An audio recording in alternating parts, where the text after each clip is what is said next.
What's up, everybody? Extreme Rules is over, thank God. But we got some little information on Extreme Rules and some updates. Just want to get to these things. And we're going to get ready for Monday Night Raw tonight. And then I'll be live after Raw for that deal. First of all, WWE Extreme Rules live crowd reaction and fans counting down. Obviously, you guys have maybe seen the video by now. I tweeted it out last night of Dolph Ziggler being like, it's worse now that the clock's gone, or whatever he was saying to Seth. I forget what it was now, but they were kind of talking about the fans reacting to the clock and everything, and that was pretty hilarious, actually, if you heard that. But kind of, I don't know, man, like, I don't normally get mad at the crowds, but last night I kind of was annoyed by what they were doing when they were putting, but you know what I mean? That's what happens when, whatever, I don't know. This person says they sent live notes, according to Wrestling Inc. Christian Galt sent live notes. Said, I want to clear some misconceptions playing all over the place regarding the crowd in Pittsburgh last night. I was on the floor behind the announce table, so I had a great view of Kevin Owens getting tossed off the top of the cage. He said it started pouring down rain viciously before the doors opened. They let everyone in once it stopped. Torrential downpours at 5 to 5:15. The crowd was hot all night. Apparently the show didn't go over well on TV, but everybody in my section was hyped. That was okay. I kept reading about boring chants and AJ Styles versus Rusev, and I don't know, I didn't hear any boring chants at all. I don't know what they're talking about. I don't really care about some of these notes because I don't know anything about most of those things. Ronda Rousey was the most over thing that he heard. Yeah, I mean, I agree. I think she was. She's like Stone Cold, the female Stone Cold right now in a way, and a mini version of that. I have no idea how the counting started, but we were trying to have fun. It had nothing to do with hijacking the show. I think people were just restless and trying to keep things interesting. There were some guys trying to get random chants started, but they were ignored. People were still paying attention to the match. Right up until they took the clocks away, and that set everybody off. To be real, though, WWE should have known better than to have out a 4-hour Extreme Rules pay-per-view with a 30-minute Iron Man match with Dolph Ziggler involved. Should have closed with cage match or the WWE Championship. Yeah, I mean, I was surprised that match was last, too. I thought it was kind of a reward for how those guys had been on Raw. They were the best thing about Raw. So in my opinion, I understood the placement, but even though Seth and Dolph were, one of the best things about Raw, I did find it strange that the Iron Man match after 3 hours of a show did go on when it did. I thought maybe they would just end up going on, and I really thought it might open the show, to be honest. Anyway, that's a little tie-up on last night with what happened there from this report here. WWE has announced the return of War Games. WWE NXT TakeOver War Games 2 during Survivor Series weekend. Thank God, because we know Survivor Series is probably going to be terrible. It's from the Staples Center.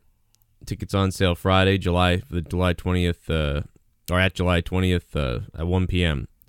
This will be the first TakeOver match to take place on the West Coast. WWE brought back War Games in 2017, and the match saw Undisputed Era versus Sanity. It was great stuff. Now Sanity's probably going to die because they're on the main roster, but enjoy what we had back then. So there you go. War Games 2, it's back. We all thought it would be. And now it is back. Brock Lesnar announced for post-SummerSlam Raw. Whatever that means. Lesnar wrestled this past April, defeating Roman Reigns in a steel cage match of the greatest Royal Rumble in Jeddah, Saudi Arabia.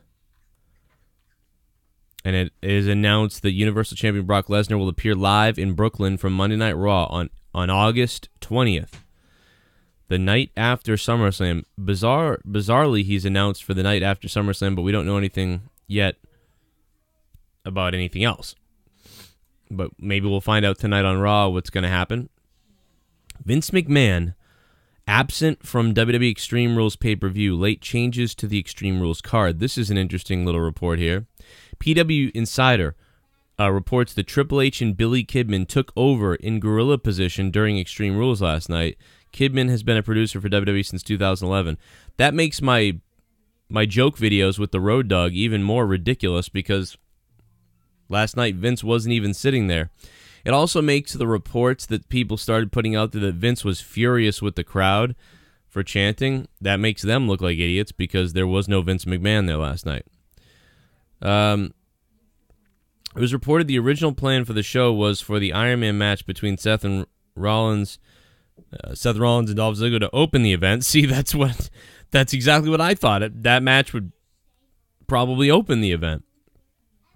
The final hour of Extreme Rules was initially slated to consist of Nia Jax, Alexa Bliss, AJ Styles vs. Rusev, the Roman Reigns, Bobby Lashley as the main event. So there you go.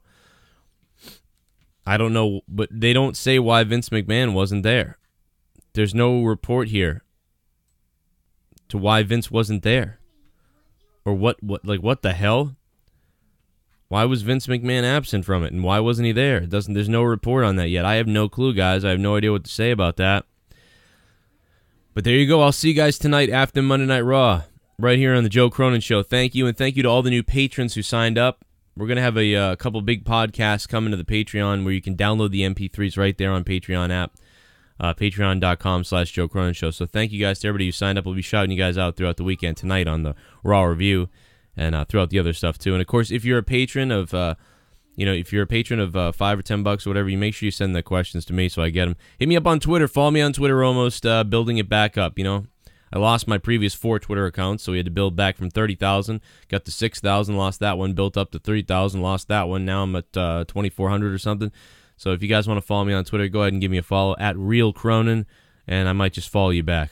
We'll see you tonight after Monday Night Raw, guys. Hit that sub button if you're new down below. Don't miss out on the daily wrestling news podcasts and my opinions and things like that. They're just my opinions. I could be wrong, but, they're my opinions. If you like the video, click that like button. Leave yours in the comment below. I may react to it in the next video or later tonight. I'll talk to you tonight after Raw.